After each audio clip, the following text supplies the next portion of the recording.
principalmente se eles tivessem acesso a determinadas relíquias sagradas. Entre elas, a lança de Longino, aquela que teria perfurado a lateral de Cristo, né? Que foi a primeira coisa que o Hitler tomou quando ele invadiu a Áustria. Ele foi no museu, no principal museu da Áustria e tomou essa lança, né?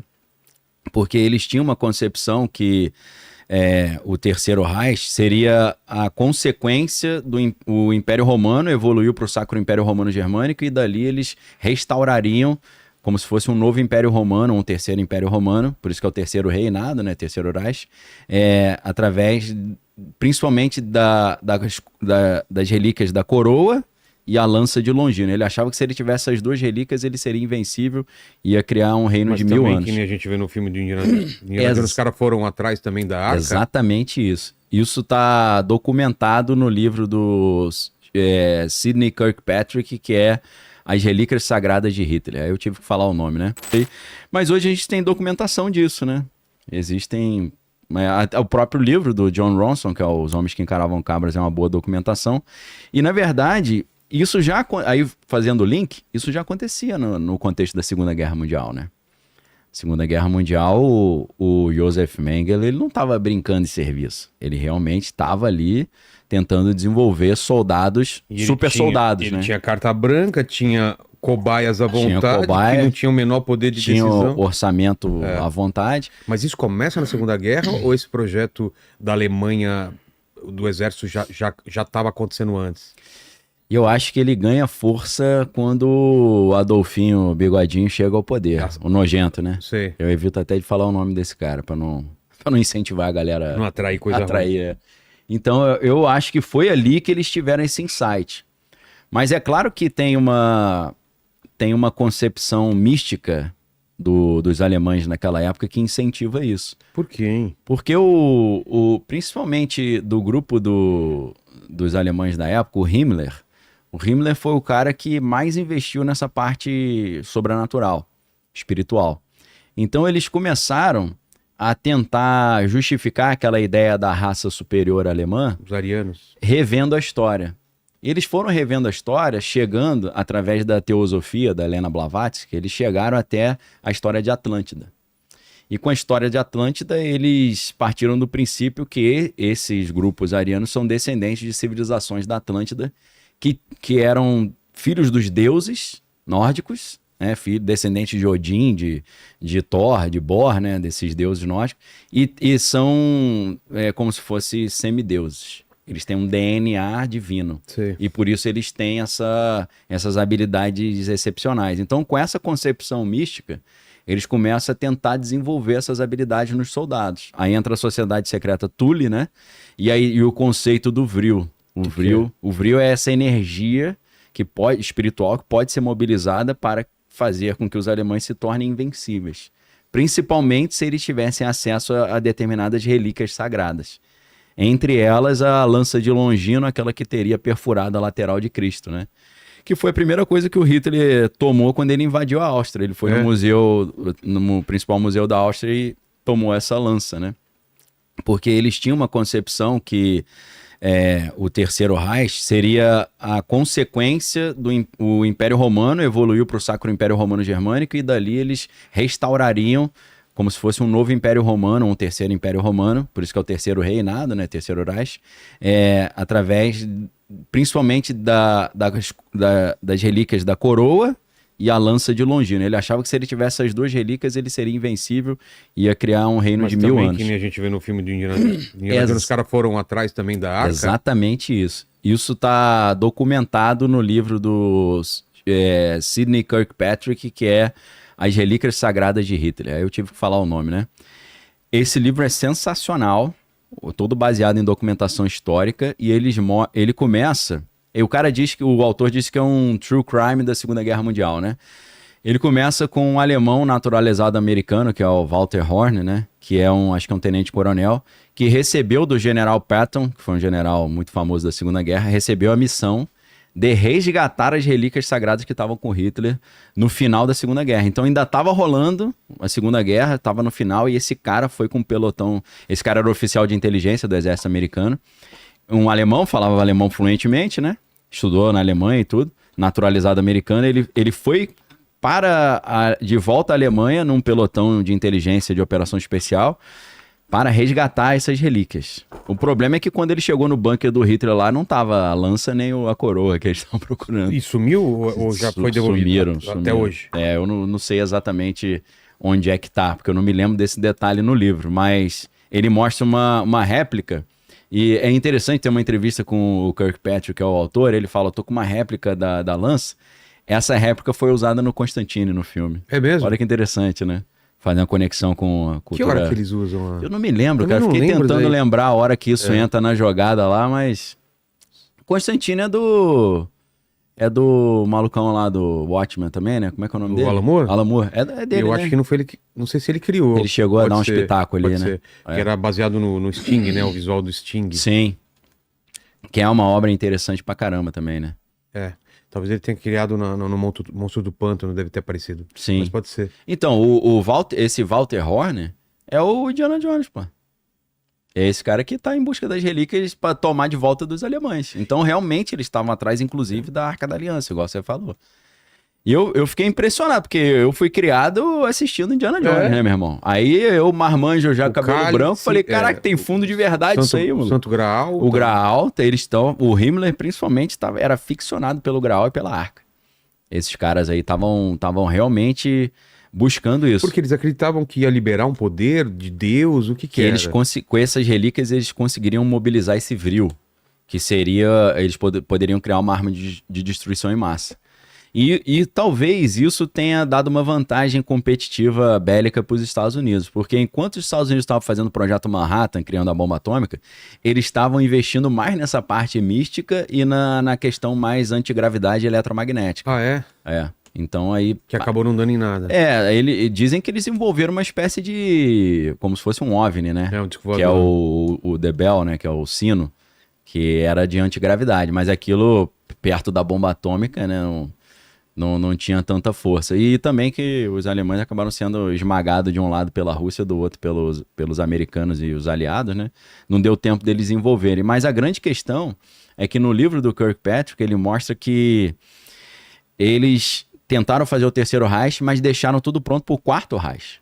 Então, algumas dessas relíquias e alguns desses projetos eles transferiram, por exemplo, para a América do Sul e continuaram continuaram esse projeto na Argentina, por exemplo, no Uruguai, né? Ah, é? E no Brasil também, porque o Joseph Mengele oficialmente morreu aqui no Brasil, né? Verdade. Dizem que não, né? Que ele tá vivo até hoje. Só que é muito difícil de reconhecer porque ele é muito gordo, um cara que pesa mais de 100 quilos. Então a fisionomia dele estaria diferente. Mas o cara estaria com mais de 120 anos, eu acho, né? Não me lembro exatamente. Mas dizem que tem uma conspiração que ele não morreu afogado em Santos, não, né? Como a história oficial diz. Tem até um livro meio exótico aí de que o Hitler tinha morrido aqui no Brasil, né? Que tiraram até uma foto dele, sério? velhinho. Tinha essa teoria? Tem essa teoria. Tem até as fotos dele, velhinho, com a esposa brasileira.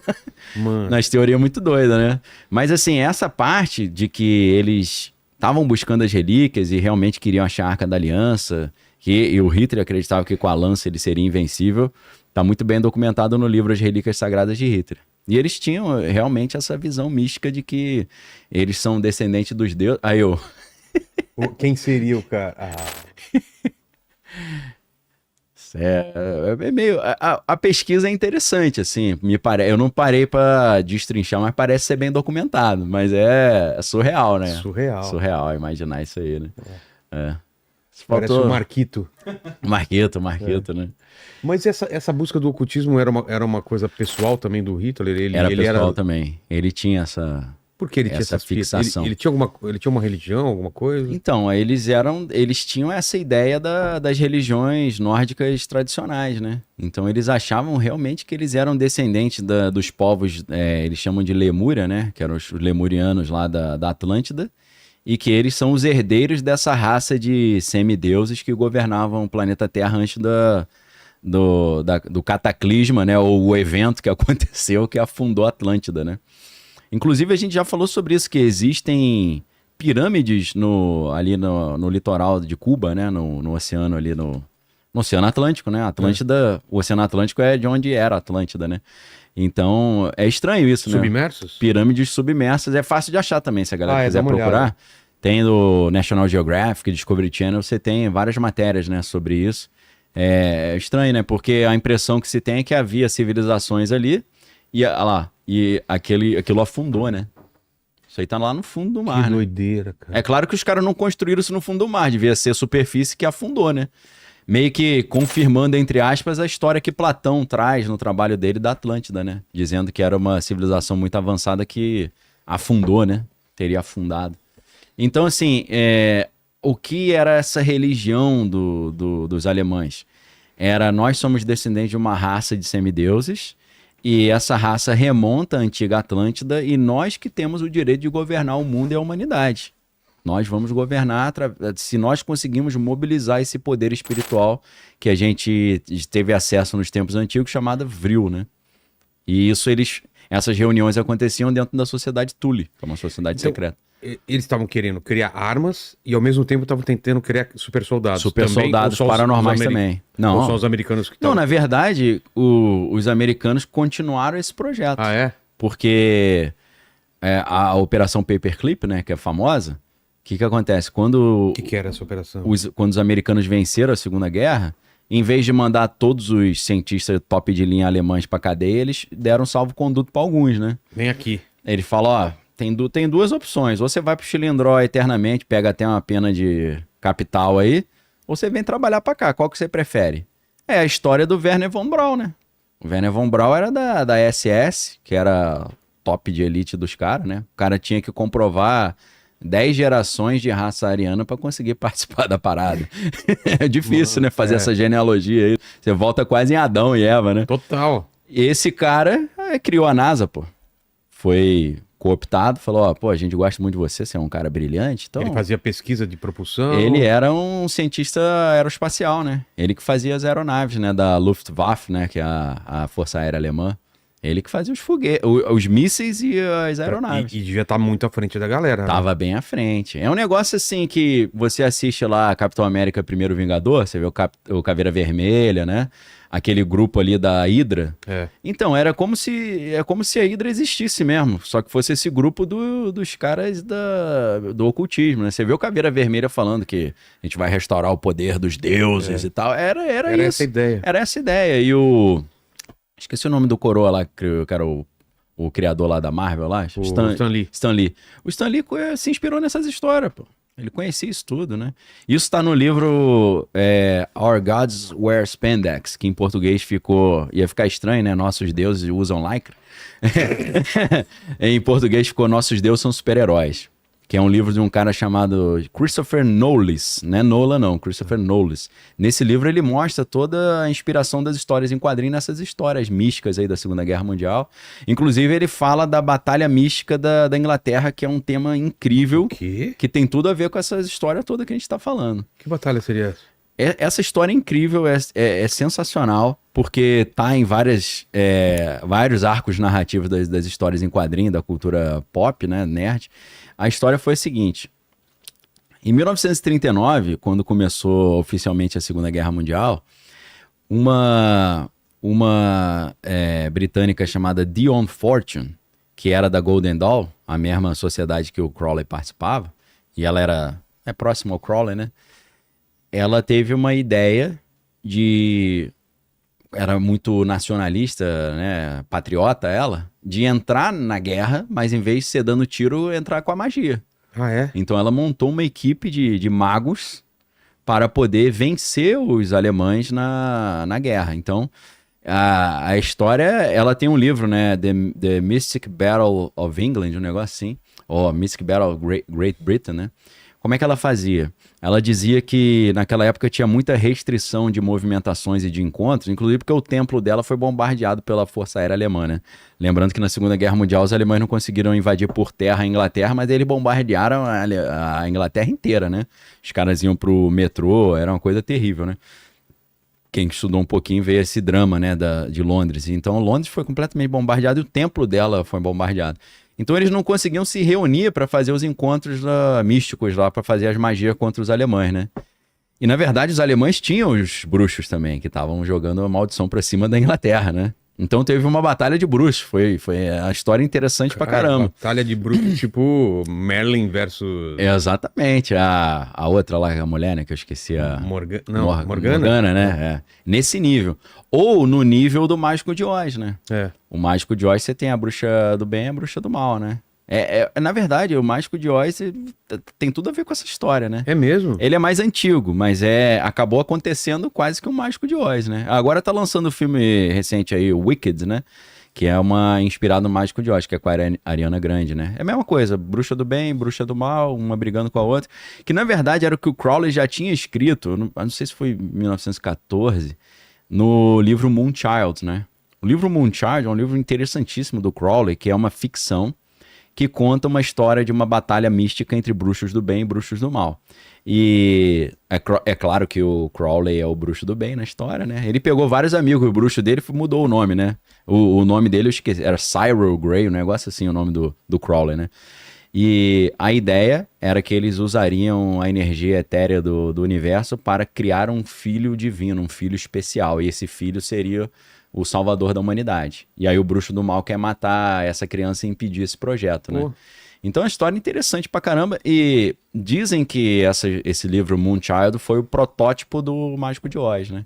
Que o Mágico de Oz é totalmente crowleyano dentro desse conceito do filho da lua, né? O Moonchild é uma criança mas a Dorothy seria esse filho ou não? Eu não me lembro exatamente. Tinha alguém que... Tinha algum bebê que ia nascer no Mágico de Oz? Eu me lembro disso. Ela tá... Talvez seja a Dorothy, que seja essa salvadora, transportada, né? Do mundo dela pra lá. Por engano, né? Porque ela tava no câncer, né? E tem um furacão, ela é transportada. Só que a casa cai em cima da bruxa má, né? Mas ela, pra voltar pra Kansas, ela tem que encontrar com o Mágico de Oz, né? É. Então acho que essa jornada é uma jornada mística, né? Isso aí é quase que um rito de Abramelin, né? De você encontrar seu anjo da guarda e tal. Então, isso que o Jack Parsons está fazendo é inspirado no Crowley, que é inspirado no Moonchild, que tem a ver com o Mágico de Oz, mas é algo que os alemães já mexiam com isso também, através dessas ideias místicas de você criar bebês concebidos em contextos ritualísticos que nascem com poderes excepcionais, entendeu? Então, com o projeto Paperclip, quando os Estados Unidos pegam o Wernher von Braun, o Joseph Mengele, toda essa galera e levam esses cientistas top para os Estados Unidos, eles não levam apenas os engenheiros espaciais, eles levam também os ocultistas, né? Então, uma parte da CIA vai trabalhando em cima de controle mental, controle comportamental, e é por isso que o projeto MK Ultra é com a letra K, eu sempre lembro essa ideia, né? O projeto MK Ultra não é teoria da conspiração, foi documentado na Comissão Church em 1974 nos Estados Unidos. Eles tentando investigar os assassinatos ilegais que a CIA estava fazendo, eles esbarraram nesse projeto de controle mental da CIA, né? Que usava substância para tentar manipular os caras para cometer atrocidade lá e matar os outros, né? Fazer uma lavagem cerebral no cara. Né? Então, eles esbarraram nesse negócio chamado MK Ultra. Eu falo, por que é mind control? E por que o K? Por que o K? Porque é em alemão, pô. Control. É controle em alemão, né? Com K. Então, vem da Alemanha isso. Vem do Mengele. Eles já estavam trabalhando em cima disso. Então, assim, sem você entender esse componente esotérico dos alemães na Segunda Guerra Mundial, você não entende muito bem o que está em jogo ali. Por que ele queria a Arca da Aliança, a lança de Longino, essa coroa dos imperadores romanos. O que está em jogo é, na verdade, ele derrotar também as outras civilizações da Atlântida que sobreviveram ao dilúvio, entre aspas. Sim. Por quê? Sobreviveram alguns arianos, mas sobreviveram os inimigos deles também. Os povos com os quais eles brigavam. Quem é esse povo que sobreviveu? Pô, na Bíblia você tem ali o dilúvio, que seria a queda de Atlântida, ou a queda de Númenor, né? Pra quem conhece o Anéis, né? E você tem o quê? Deus manda o cara fazer um barco e entra a galera no barco, né? O Noé com os 3 filhos, Sem, Cã e Jafé, e entra as mulheres. Então são 8 pessoas, né? Então 8 pessoas sobreviveram à queda de Atlântida ou ao dilúvio. E dessas 8 pessoas, você tem Sem, Cã e Jafé. O Jafé dá origem a quem? Dá origem ao povo europeu. Dá origem aos nórdicos. Mas o Sem dá origem aos semitas. Então, o Hitler, inspirado nessa ideia da teosofia, da Atlântida, ele entra numa neura que eles só conseguiriam realmente ter o poder pleno se eles eliminassem os outros povos da Atlântida que sobreviveram, que são os inimigos dele, que são quem? Os semitas, que é o povo de Israel. Então ele entrou nesse negócio que se ele eliminasse os caras, ele ia estar liberado para dominar total. A inspiração dele para fazer todas aquelas atrocidades que ele fez tem esse componente também, né? Mas é muito pouco falado. No livro As Relíquias Sagradas de Hitler, você vai ver isso claramente. É claro que existia uma lenda na Alemanha de que na Primeira Guerra Mundial eles perderam a guerra porque alguns grupos da sociedade alemã traíram a nação alemã. E eles dizem que um dos povos seria os israelitas, os judeus que tinham traído. Então tem essa ideia, né? Que alguns judeus ricos teriam passado para o outro lado e traíram eles. Então tem esse componente de que a gente precisa enfraquecer esse pessoal, que eles nos quebraram na Primeira Guerra. Mas tem esse componente místico também, que é muito forte, muito poderoso, sem o qual você não entende plenamente o que ele estava fazendo ali, né? E isso, nos Estados Unidos, tem relação com o projeto MK Ultra, vai ter relação com esses projetos do Exército Americano de soldados paranormais e vai ter relação com essa fabricação dos supostos super soldados, né? E aí aí já é um pouco mais difícil de você mostrar documentos disso, mas você tem testemunhos. Prova testemunhar é aceita na justiça, né? Então, vamos levar em consideração. Não vou dizer que é verdade, mas não é de todo absurdo. Pode ser que o cara tem problema psiquiátrico e ele tem transtorno psicótico e inventou isso, né? Tá delirando.